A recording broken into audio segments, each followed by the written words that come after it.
Je m'appelle Bernard Batéja, je suis médecin coordinateur sur les LAM de La Rochelle, les lits d'accueil médicalisés qui étaient donc prévus pour accueillir des sans domicile fixe atteints d'une pathologie chronique. La première pierre a été déposée, Christophe Sayol, qui est l'infirmier chef de la structure, va vous le dire.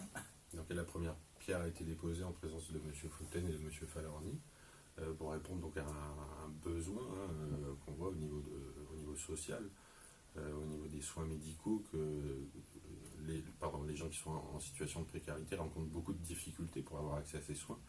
C'est-à-dire que si vous cassez une jambe, on va vous mettre un plâtre et puis vous renvoyer à la maison pour avoir des injections, pour éviter de faire une phlébite par exemple. Et bien, quelqu'un qui n'a pas de domicile, on ne peut pas lui offrir ce genre de soins.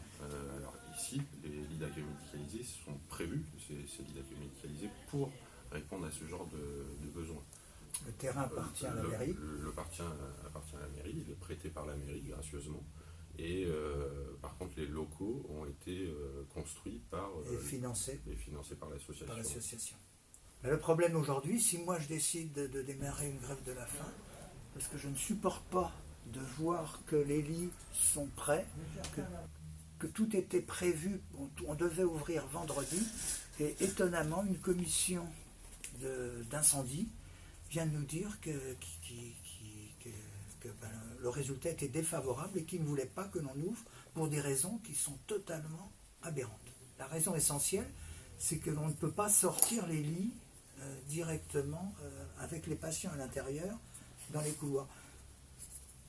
Qui de toute façon ne rime à rien, puisque dans un domicile, personne ne sort non plus les lits dans le couloir quand il y a besoin. Tout à fait. Quand il y a l'incendie, il y a d'autres solutions. Les pompiers savent très bien sortir quelqu'un sans sortir le lit en même temps. On est à même de travailler en collaboration avec l'HAD, par exemple, l'hospitalisation à domicile. Quand on est chez soi, personne ne se pose la question de savoir si on peut sortir de chez soi pour bénéficier d'une hospitalisation.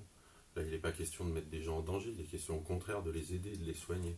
Moi, j'ai du mal à entendre qu'on puisse nous dire on n'ouvre pas ici et que les gens soient plus en sécurité à l'extérieur sans soins. C'est complètement aberrant. On n'est pas à l'hôpital. Alors l'hôpital, on ne sort pas les lits en cas d'incendie. En plus, l'hôpital, quand il y a un incendie, on ferme les portes et on sort le patient s'il y a le feu dans la chambre. Mais il n'est pas du tout prévu de sortir les lits à l'hôpital. À l'hôpital, si on promène les lits dans les couloirs, c'est pour aller à la radio, pour aller en salle d'op, mais c'est sûrement pas pour aller se promener. Et nous avions fait la proposition aussi de sortir avec un brancard en cas d'urgence. Pour l'instant, on n'a pas de nouvelles de ce côté-là. Et les plans ont été déposés à quelle date ?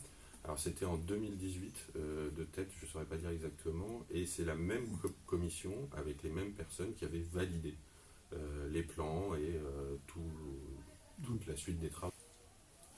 Un étonnement fantastique, oui, pour moi. Je ne comprends pas.